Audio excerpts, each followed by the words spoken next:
नमस्कार दोस्तों, कैसे हैं आप लोग सभी। आई होप सभी अच्छे होंगे। चलिए आज हम लोग जो है डेली साइंस प्रैक्टिस सेट के क्रम में आज हम लोग साइंस का सेट नंबर 155 को स्टार्ट करेंगे। पहले अगर आप चैनल को सब्सक्राइब नहीं किए तो आप चैनल को सब्सक्राइब कर ले तथा वीडियो को ज़्यादा से ज़्यादा शेयर कर दे।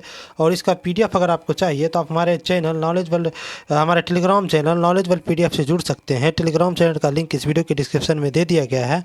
और जो भी पिछला वीडियो नहीं देखे हैं तो वो चैनल के प्लेलिस्ट में जा करके पिछला वीडियो को देख सकते हैं। ठीक, अगर आपको वीडियो अच्छा लगे तो आप वीडियो को लाइक कर दीजिएगा और वीडियो को ज़्यादा से ज़्यादा शेयर कर दीजिएगा और आप चैनल को भी सब्सक्राइब कर लीजिए। कमेंट बॉक्स में अपना फीडबैक ज़रूर दीजिएगा। ठीक, और आप लोग वीडियो में अंत तक जरूर बने रहिएगा। ठीक, चलिए आज के पहला प्रश्न को देखते हैं। देखिए आज का पहला प्रश्न क्या कहता है कि निम्नलिखित में से कौन सा सूत्र जो कि सुपर फॉस्फेट उर्वरक का है। ठीक, देखिए सुपर फॉस्फेट उर्वरक जो होता है इसका देखिए फार्मूला होता है आपको Ca(H2PO4) का होल ट्वाइस होता है। ठीक, ये देखिए किस ऑप्शन दिया है, तो ये आपको ऑप्शन नंबर बी में दिया हुआ है, जिसका उत्तर ऑप्शन नंबर बी हो जाएगा। ठीक, चलिए अगला प्रश्न है कि सुस्ताप अवस्था यानी कि सुस्ता अवस्था मतलब कि सोया हुआ अवस्था में, ठीक ना, मनुष्य का रक्तचाप क्या होगा। जब मनुष्य सो जाता है तो उसका रक्तचाप क्या होता है, तो वो कम हो जाता है। ठीक, यानी कि गिर जाता है। ठीक, तो इसका उत्तर ऑप्शन नंबर बी हो जाएगा। ठीक, जब देखिए कोई काम कर लेता है, जैसे मानव जो है कोई कठिन काम करता है, चाहे कोई भी काम करता है, तो उसका ब्लड प्रेशर यानी कि रक्तचाप क्या होता है, आपको बढ़ता है। ठीक ना,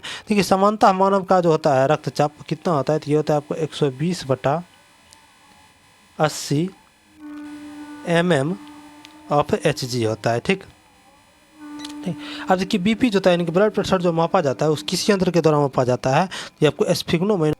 देखिए अगला प्रश्न है कि मांसपेशियों में मुख्यतः कौन सा प्रोटीन पाई जाती है। ठीक, देखिए मांसपेशी में कौन सा प्रोटीन होगा, तो ये होता है आपको मायोसिन। ठीक, तो इसका उत्तर ऑप्शन नंबर सी हो जाएगा, मायोसिन। ठीक, देखिए मायोसिन प्रोटीन जो होता है ये क्या करता है कि शरीर के जो है ना मांसल में जो मांस जो होता है मांस उसमें जो है ताजगी प्रदान करता है। ठीक ना, अब देखिए मानव शरीर में जो है टोटल कितना मांसपेशी होता है, तो वो होता है आपको 639 होता है। ठीक ना, उसमें से जो है आपको 400 कैसा है, तो आपको रैखित मांसपेशी है। कैसा है, तो ये आपको रेखित मांसपेशी है। ठीक ना, देखिए अगर पूछेगा कि सबसे लंबा मांसपेशी मतलब सबसे बड़ा मांसपेशी कौन है मानव शरीर में, तो वो है आपको ग्लूटियस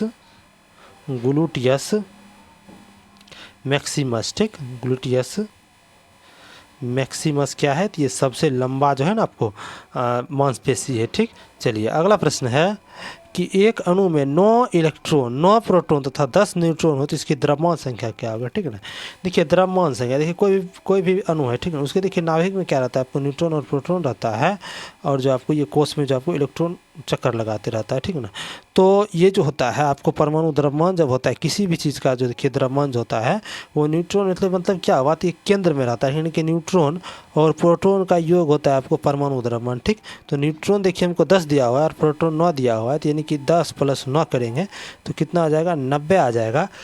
तो सॉरी 90 ने 19 आ जाएगा, तो इसका परमाणु द्रव्यमान क्या हो जाएगा, 19 हो जाएगा। तो इसका उत्तर ऑप्शन नंबर डी हो जाएगा। ठीक, देखिए अगला प्रश्न है कि एक तत्व का समस्थानिक जो होता है वो क्या होता है। ठीक, देखिए कोई भी तत्व है, ठीक, उसका समस्थानिक क्या होता है। देखिए समस्थानिक क्या होता है कि देखिए वैसा तत्व है जिसमें क्या होता है आपको कि इलेक्ट्रॉन की संख्या समान हो, और क्या होगा आपको, तो परमाणु द्रव्यमान की परमाणु क्रमांक समान होगा। ठीक ना, और क्या होगा आपको कि परमाणु द्रव्यमान भिन्न भिन्न होगा। ठीक ना, तो परमाणु द्रव्यमान देखिए परमाणु द्रव्यमान क्या होता है, तो ये आपको न्यूट्रॉन और प्रोटॉन का योग होता है परमाणु द्रव्यमान। ठीक ना, यानी कि परमाणु द्रव्यमान भिन्न है, मतलब न्यूट्रॉन भी भिन्न होगा, प्रोटॉन भी भिन्न होगा। ठीक, ये देखिए किस ऑप्शन में दिया है, तो देखिए न्यूट्रॉन की संख्या भिन्न भिन्न होता है, तो ये ऑप्शन नंबर ए में दिया हुआ है। ठीक, तो इसका उत्तर ऑप्शन नंबर ए हो जाएगा। ठीक, चलिए अगला प्रश्न है कि निम्नलिखित में से कौन सा पदार्थ केवल एक तत्व से निर्मित है। ठीक ना, एक तत्व से कौन निर्मित है, इस समय देखिए जो एक तत्व से इस समय देखिए हीरा निर्मित है। ठीक, तो इसका उत्तर क्या जाएगा, ऑप्शन नंबर डी हो जाएगा। ठीक ना, तो हीरा देखिए क्यों एक तत्व से, ये जो सिर्फ जो है ना आपको ये कार्बन का ही अपरूप है। देखिए कार्बन का अपरूप जो है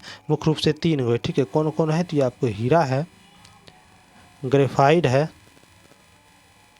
उसके बाद आपको फ्लोरीन है। ठीक, ये क्या आपको, तो कार्बन का अपरूप है, और ये जो है ना आपको केवल एक पदार्थ से मिलकर बना है। ठीक, जैसे कांच है अलग, रेत भी 2-3 पदार्थ में, जल भी देखिए H2O से मिलकर बना है। ठीक, तो एक पदार्थ नहीं बना है। ठीक, चलिए अगला प्रश्न है कि अलैंगिक प्रजनन का एक प्रकार जिससे जड़ें, तना, पत्ती और कलिकाओं से नए पौधे उत्पन्न होते हैं वो क्या कहलाता है। ठीक, यानी क्या होगा कि अलैंगिक जनन का एक प्रकार है। ठीक, जिसमें क्या होगा कि जड़ हो गया, तना हो गया, पत्ती हो गया और कलिकाएं हो गया, उससे क्या होता है कि नए पौधे उत्पन्न होता है, तो उसे क्या कहते हैं, तो उसे कहते हैं आपको वनस्पतिक प्रजनन कहते हैं। ठीक, जिसका उत्तर ऑप्शन नंबर ए हो जाएगा वनस्पतिक प्रजनन। ठीक, चलिए अगला प्रश्न है कि कास्टिक सोडा का रासायनिक नाम है। देखिए कास्टिक सोडा जो होता है उसे कहा जाता है आपको सोडियम हाइड्रोक्साइड। ठीक ना, सोडियम हाइड्रोक्साइड यानी कि NaOH होता है। ठीक ना, कास्टिक सोडा सोडियम हाइड्रोक्साइड।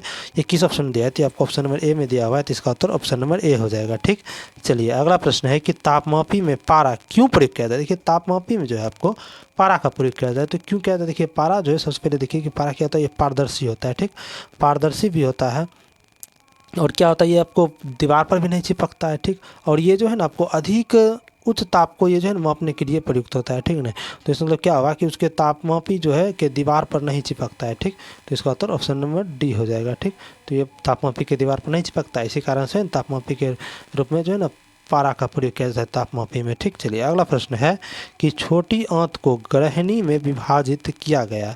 तो जेजुनम, डेडुनम और एक कौन है? तो देखिए 3 ग्रहणी है, तो एक जेजुनम, डेडुनम, एक है आपको इलियम। ठीक, तो इसका उत्तर क्या जाएगा? ऑप्शन नंबर डी हो जाएगा, इलियम। ठीक, चलिए अगला प्रश्न है कि टी मापक यानी कि टी स्केल जो है वह निम्नलिखित में से किसका मापन किया जाता है? कि टी स्केल जो है आपको चक्रवात की शक्ति का मापन किया जाता है। ठीक, तो इसका उत्तर ऑप्शन नंबर सी हो जाएगा, टी स्केल से चक्रवात की शक्ति का मापन। ठीक, चलिए अगला प्रश्न है कि कॉर्नेलाइट निम्नलिखित में से किसका अयस्क है? देखिए कॉर्नेलाइट जो है आपको मैग्नीशियम का अयस्क है। ठीक, इसका उत्तर ऑप्शन नंबर डी हो जाएगा, मैग्नीशियम का अयस्क है कौन? तो कॉर्नेलाइट। ठीक, कॉर्नेलाइट किसका अयस्क है? तो मैग्नीशियम का अयस्क है कॉर्नेलाइट। ठीक, इसका उत्तर ऑप्शन नंबर डी हो जाएगा।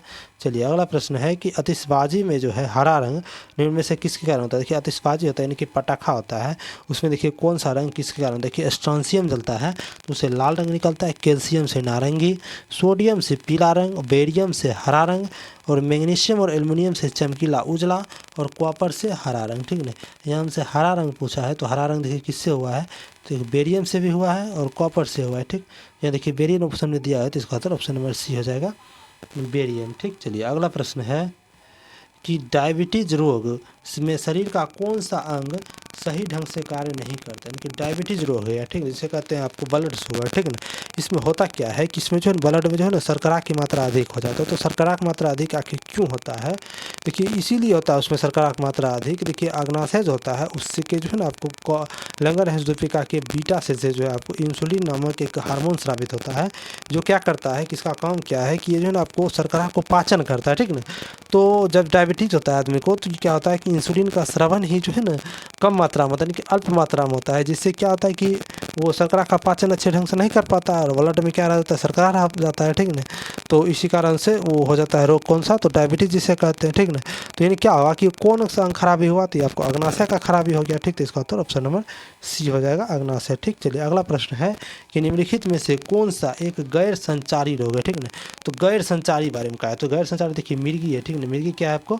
तो गैर संचारी रोग है कौन? तो मिर्गी। ठीक, इसका उत्तर ऑप्शन नंबर बी हो जाएगा, मिर्गी एक प्रकार का गैर संचारी। और तो देखिए हैजा हो गया, तपेदिक हो गया, चेचक हो गया, ऐसे कि आपको संचारी रोग है। ठीक, चलिए अगला प्रश्न है कि कौन से विटामिन की कमी के फलस्वरूप अतिसार के साथ त्वचा की सूजन तथा जो आपको छजन यानी कि एक्जिमा होता है, कि अतिसार के साथ साथ क्या होता है कि एक्जिमा होता है, तो ये किसकी कमी के कारण होता है? तो ये आपको निकोटिक अम्ल के कमी के कारण होता है। ठीक, तो इसका उत्तर ऑप्शन नंबर सी हो जाएगा, निकोटिक अम्ल। ठीक, चलिए अगला प्रश्न है कि इनमें से कौन सा प्रबल आबंध है? ठीक है ना, देखिए आबंध क्या होता है? देखिए कार्बन कार्बन के बीच देखिए अगर ट्रिपल बॉन्ड है, देखिए कार्बन कार्बन के बीच अगर ट्रिपल बॉन्ड है तो ये सबसे मजबूत आबंध है। ठीक है ना, उससे कम आबंध मजबूत किसका होता है? तो कार्बन कार्बन के बीच डबल बॉन्ड रहेगा तो उससे कम होगा, और सिंगल बॉन्ड वाला तो सबसे कमज़ोर ही आबंध होता है। ठीक है ना, यहाँ से सबसे प्रबल पूछा है, यानी कि सबसे मजबूत आबंध किसका होगा? तो कार्बन कार्बन के बीच जो आपको ट्रिपल बॉन्ड होना चाहिए, इसका उत्तर ऑप्शन नंबर सी हो जाएगा, कार्बन कार्बन के बीच ट्रिपल बॉन्ड है तो आपको प्रबल आबंध है। ठीक है ना, देखिए अगर पूछेगा कि बंधन की लंबाई का क्रम क्या होता है? देखिए बंधन की लंबाई देखिए कार्बन कार्बन के बीच जब सिंगल बॉन्ड रहता है तो बंधन की लंबाई अधिक होता है, डबल बॉन्ड जब होता है कार्बन कार्बन के बीच तो उससे कम होता है बंधन की लंबाई, और सबसे कम होता है किसका?